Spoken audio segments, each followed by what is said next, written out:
parts of Kiev, the capital there, still smoldering, but there is news this afternoon that the Ukrainian government said that it has reached a truce with protesters. But there has already been so much damage. At least 25 people have been killed in these fights between police and protesters.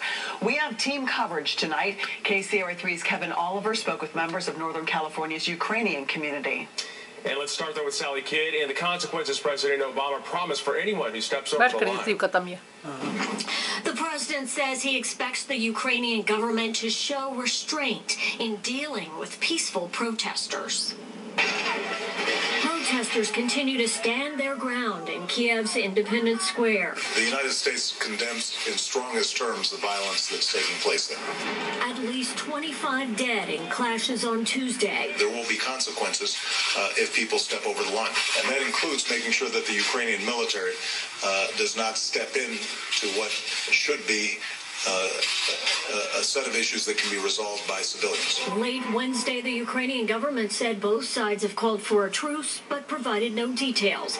The unrest began in November when President Viktor Yanukovych reneged on a promise to sign an association agreement with the European Union.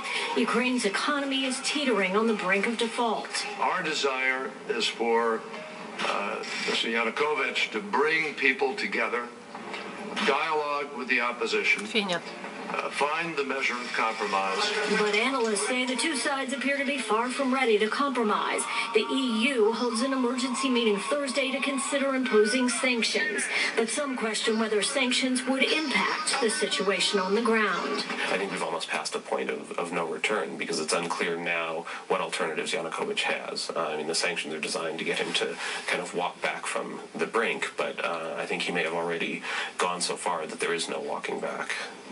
EU leaders will meet with both sides tomorrow in Kiev before heading to Brussels for that meeting on sanctions. In Washington, Sally Kidd, KCRA 3 News. Sally, thanks. The Sacramento area has a huge Ukrainian population, and KCRA 3's Kevin Oliver talked to some members of the community today. And Kevin, pretty obvious emotions must be running high right now. That's right, Colston. The Sacramento area is believed to be the largest Ukrainian population in the U.S. In fact, there's a Ukrainian credit union here in the Antelope area. So what is happening in Kiev really hits close to home. Where the Ukrainian people are fighting for their freedom, for their self-worth. Vasily Korchevoy immigrated to the U.S. almost 15 years ago with his family. He is among an estimated 100,000 Ukrainians now living in the Sacramento Valley. So many have moved here. A Ukrainian credit union has been established, and there they're posting pictures from the protests. He told us he's praying for an end to the bloodshed in Ukraine and for the U.S. and the European Union to take more action.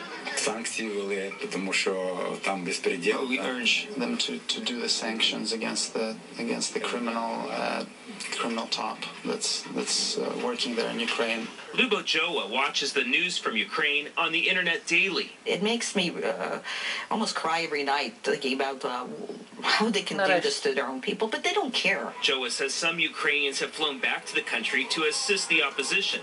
Others are sending money. The only solution many see is a revolution. It's not going to improve under this government. The only way the situation in Ukraine will improve is when this government goes away. And despite a call for a truce, Korchevoy says the Ukrainian opposition won't stop until they find freedom. People will not give up. They will stand until they win. Now, several local Ukrainians have been voicing their opinions to federal leaders to try to get their support for the opposition. They've also been holding protests at the German embassy over in San Francisco to try to get some European support as well. Reporting live from Sacramento County, Kevin Oliver, KCRA 3 News. And all that impacting a lot of families right here. Thanks, Kevin. Well, more coverage on the unrest in Ukraine, including the difficult diplomacy that surrounds the violent clashes there. That's all coming up at 5:30 on NBC Nightly News. And NBC Nightly